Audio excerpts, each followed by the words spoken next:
अब हम आगे कंटिन्यू करते हैं, माइनिंग के बारे में पढ़ेंगे इंडिया की। द छोटा Nagpur plateau in India is a big store house of different minerals.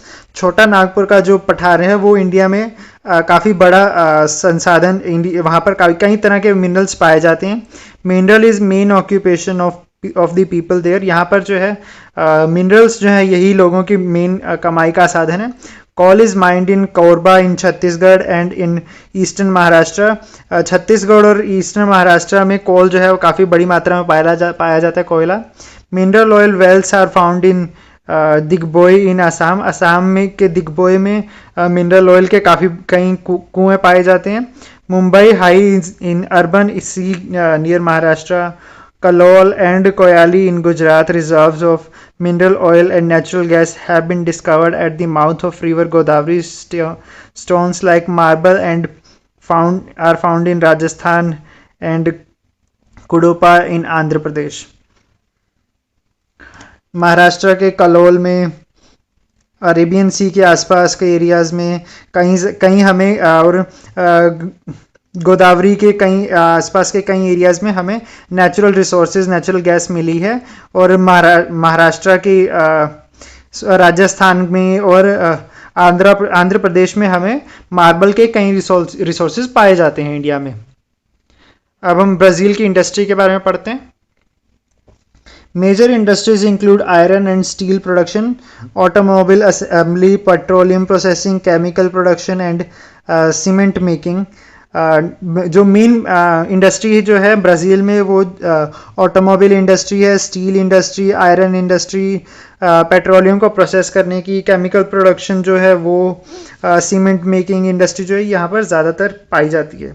Technologically based industries have been the most dynamic in recent years. जो टेक्नोलॉजी बेस पर इंडस्ट्रीज हैं वो पिछले कई सालों में उनमें काफ़ी पिछले कुछ सालों में काफ़ी बड़ा योगदान उनको देखने को मिला है।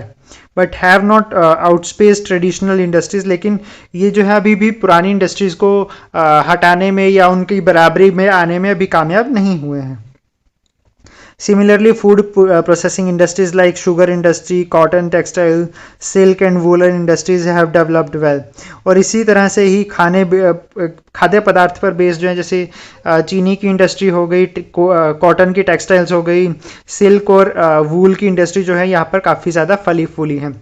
Most of the large industries are concentrated in the south and south east. ज़्यादातर इंडस्ट्रीज जो है वो साउथ और साउथ ईस्ट में ही फैली हुई हैं। The north east is traditionally the poorest part of Brazil. North east जो है ब्राज़ील का सबसे गरीब इलाका माना जाता है। But it is the beginning to attract new investment. लेकिन अभी यहाँ पर भी इन्वेस्टमेंट काफ़ी ज़्यादा हो रही है। अब हम पेज नंबर 57 पर चलते हैं। Look at figure 8.4. Observe the logos given. 8.4 में कई बड़ी कंपनियों के इंडिया के लोगोज दिए गए हैं, हमें उन्हें पहचानने को कहा गया है। Which raw material is used for these industries? इनमें कौन कौन सी इंडस्ट्री में कौन से रॉ मटेरियल यूज़ किए जाते हैं। From which part of the country do these raw materials come? और हमें ये रॉ मटेरियल्स किस देश के किस किस हिस्से से मिलते हैं। The distribution of industries in India is highly uneven. India में डिस्ट्रीब्यूशन जो है इंडस्ट्रीज़ का बहुत ही अलग तरीके से बटा हुआ है, कोई इवन नहीं है, कहीं पर ज़्यादा तो कहीं पर कम है। This is so partly on account of the uneven distribution of unnecessary raw materials and power sources, and partly due to the concentration of enterprises, financial resources and other necessary conditions in the large towns. और इसका main कारण ये भी है कि जहाँ पर resources available हैं या ये इंडस्ट्रीज़ उन्हीं के आसपास लगी हैं, और साथ ही जो नई फाइनेंस का रिसोर्सेज जहाँ पर हैं और उस एरिया की कंडीशंस कैसी हैं या वहाँ पर लेबर किस रेट में मिलती है, इन चीज़ों पर भी काफ़ी ज़्यादा डिपेंड कर रही है ये इंडस्ट्रीज़ का पाया जाना। Jharkhand, Odisha, adjoining Chhattisgarh, Madhya Pradesh, parts of Rajasthan, Karnataka and Tamil Nadu account for most of the reserves of metallic minerals. ज़्यादातर जो है मेटल जो है वो झारखंड में, उड़ीसा में, छत्तीसगढ़ के कुछ एरियाज़ में, मध्य प्रदेश में, राजस्थान, कर्नाटका और तमिलनाडु के कुछ एरियाज़ में पाए जाते हैं। This area, therefore, particularly the northeastern part of the peninsula, has very high concentration of heavy metallurgical industries. with almost all the steel centre situated here. इस वजह से ज़्यादातर जो भारी मेटल्स की जो ये फैक्ट्रियां हैं ये इन्हीं एरियाज़ के आसपास देखने को मिलती हैं। Availability of large quantities of coal and refractory materials along with the cheap power from the Damodar Valley Corporation and the number of thermal power projects have added to the advantages।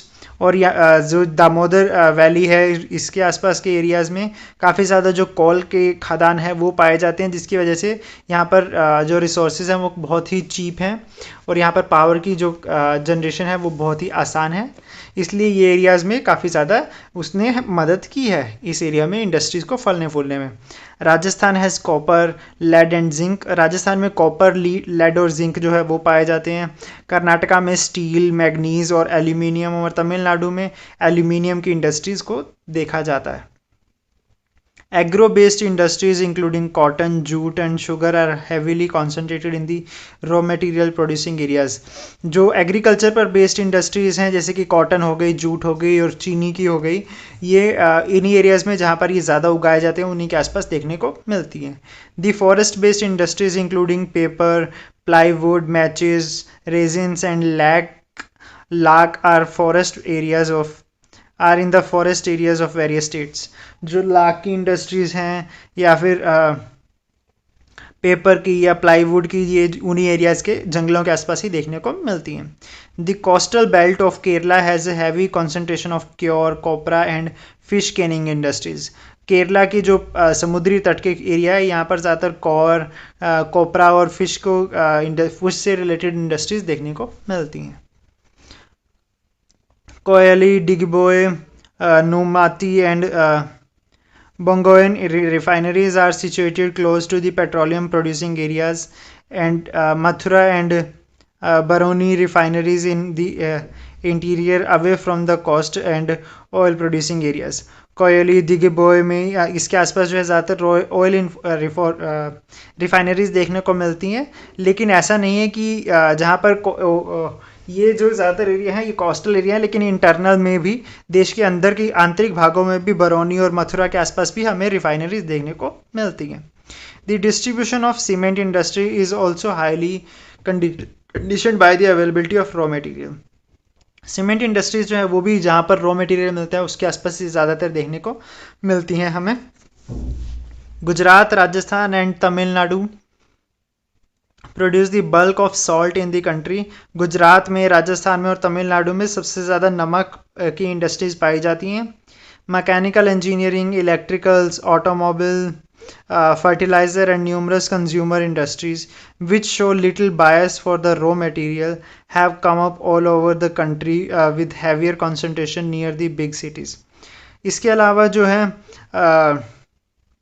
Automobile industry हो गई, mechanical engineering, electrical industries या fertiliser की, इन जो raw material पर ज़्यादा depend नहीं करती हैं वो देश के अलग अलग हिस्सों में देखने को मिल सकती हैं, लेकिन ये जो इंडस्ट्रीज़ भी जो हैं बड़े शहरों के आसपास ही ज़्यादा पाई जाती हैं।